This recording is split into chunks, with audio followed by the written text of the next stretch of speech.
When I was a kid, I shared a room with my sister and we had bunk beds. And I'll never forget multiple times I fell out of the bed in the middle of the night because I was trying to find my way to the bathroom, but just couldn't. I didn't want to wake her up. I didn't want to make too much noise. I also was on the top bunk and just like could never find my footing.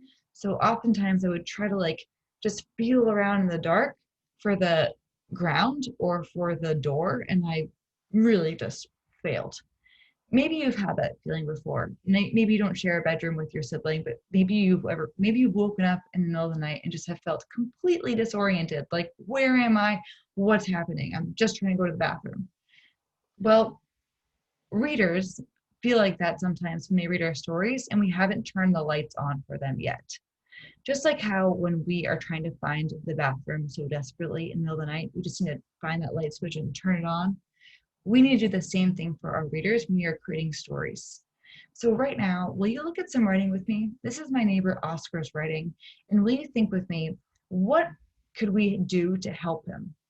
But first, let's just remember that whenever we are writing stories, our job as a writer is to answer the questions that readers might have. Where is this? When is this?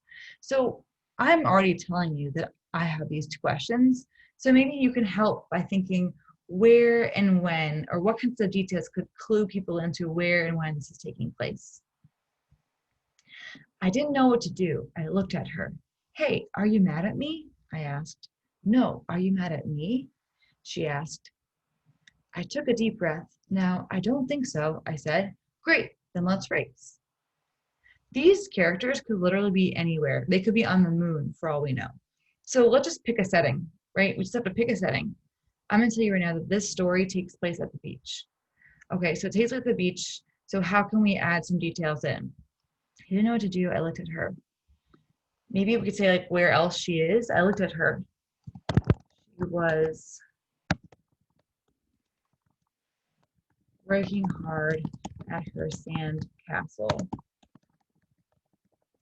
trying to build a barrier for when the tide comes in. Do you see the difference I made? All of a sudden, I've turned on the lights. You can see this more clearly.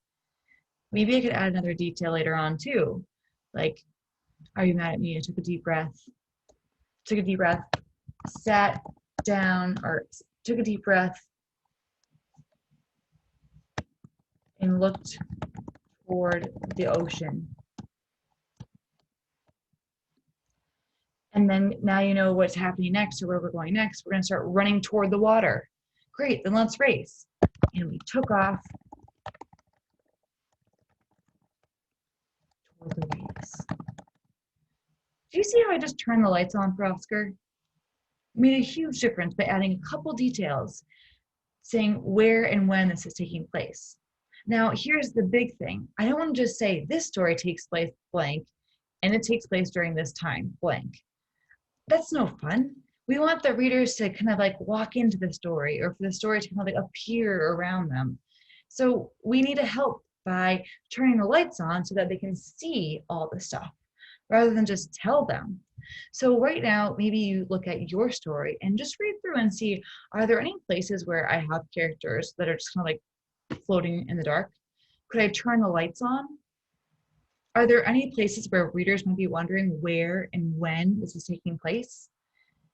I bet we all have some places in our stories where we could do that. So right now, find maybe one or two to work on and see if you can tuck in some details like how I did to just turn the lights on rather than tell the reader, turn the lights on, invite them into the world of your story. And that will make for a really clear and fun and exciting story to read. I can't wait to see what you do.